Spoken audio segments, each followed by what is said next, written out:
Okay, so I just got back from the theater and I just saw Argylle. This is directed by Matthew Vaughn. The movie is about the author Ellie Conway, played by Bryce Dallas Howard, and she's basically writing these spy thriller novels. And the events in the book start to happen in real life, which attracts the attention of bad guys and good guys. Then she gets tossed into the mix of this good versus evil battle, and she's right smack dab in the middle of it just because of her books. Now, this movie's cast is absolutely unreal. We've got Kevin's mom, we've got Bryce Dallas Howard, Gwen Stacy, we've got Dua Lipa, we've got Superman, we've got Nick Fury, we've got Justin Hammer, we've got Peacemaker John Cena, Bryan Cranston. This thing is stacked. Now let's go ahead and review it. I'm going to talk pros and then cons. So the first pro that I have is the chemistry between Bryce Dallas Howard and Sam Rockwell's character of Aiden. I really liked their scenes together, and I thought the chemistry was just there, the comedic moments and the heartfelt moments. Like, everything between these two worked really well, in my opinion. Next, I gotta say, the action for the most part really worked for me. It's a little bit over the top, but for the majority of the movie, I actually really liked it. Except for some of the shaky cam stuff, which you guys know it's this. It's like, ugh! And it's just hard to focus on what's happening in that fight scene, and I really hate shaky cam shots, and luckily there was only a couple of them in this movie, but the ones that we did see, I was kind of turned off from it. A lot of the fight scenes, too, were really, really creative. There was a pretty cool one near the end that involves skating, and it was really, really unique.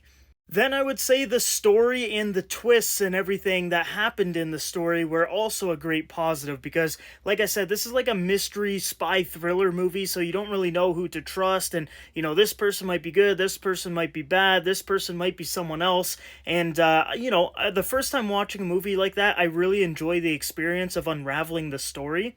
The only negative to that type of storytelling is like when you watch it again, you already know all of the twists, which kind of diminishes the actual experience watching the film, in my opinion. Another thing that I really liked is that we switched between the perspective of Ellie Conway's fictional characters, which is like Henry Cavill as Argylle and everything, and then we also go to the real world, so we flip back and forth between the two, and I thought it was really creative and a fun way to tell the story. And watching a movie with Henry Cavill as a secret agent just makes me want to see him as James Bond even more. I honestly think he would be perfect for the role, and I really hope he gets that chance. My next positive is Dua Lipa, for obvious reasons, and Bryce Dallas Howard as well for other obvious reasons. I've had a crush on her ever since Spider-Man 3 when she played Gwen Stacy.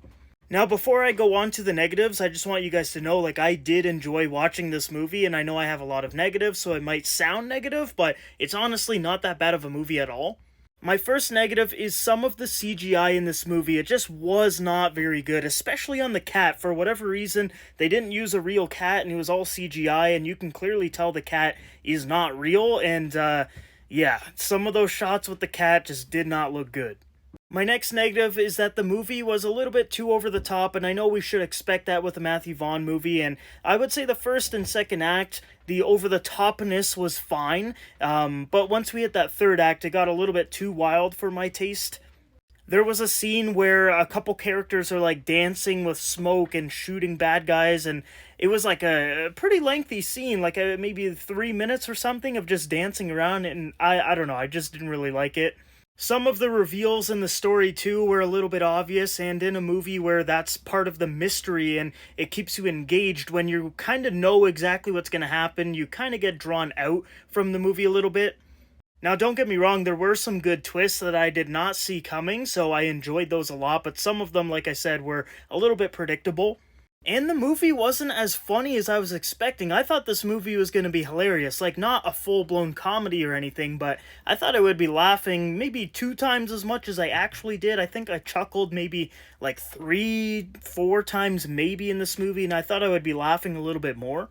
And I think adding some comedy into this story would have worked really, really well.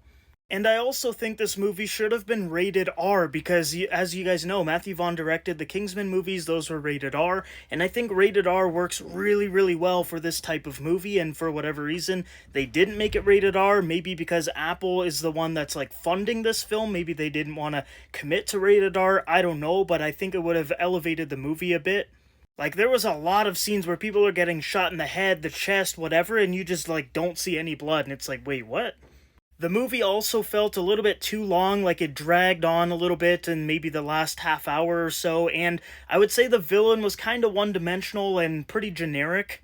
He does some stuff that makes the story a bit interesting and makes his role a little bit more important, but overall I just don't think he was as good as he could have been. And my final negative is that we didn't get a ton of Henry Cavill and John Cena, Dua Lipa, all the people that we've seen in the trailers. Like, they're marketing it like those are the main characters, but they're really not. I would say Henry Cavill maybe has like 10 minutes in the whole movie.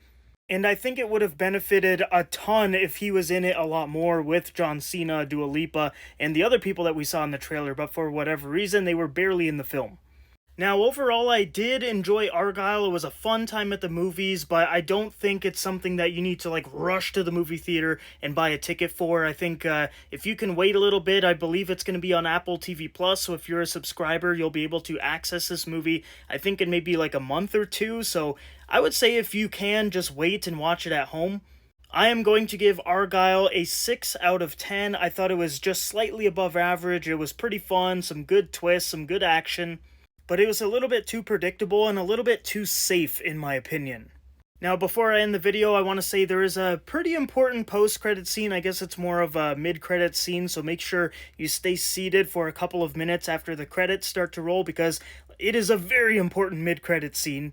But yeah, that is my review of Argylle. Let me know down below in the comments what you guys thought about the movie, and if you haven't seen the movie, let me know if you plan to see it in the theater or just wait for it at home.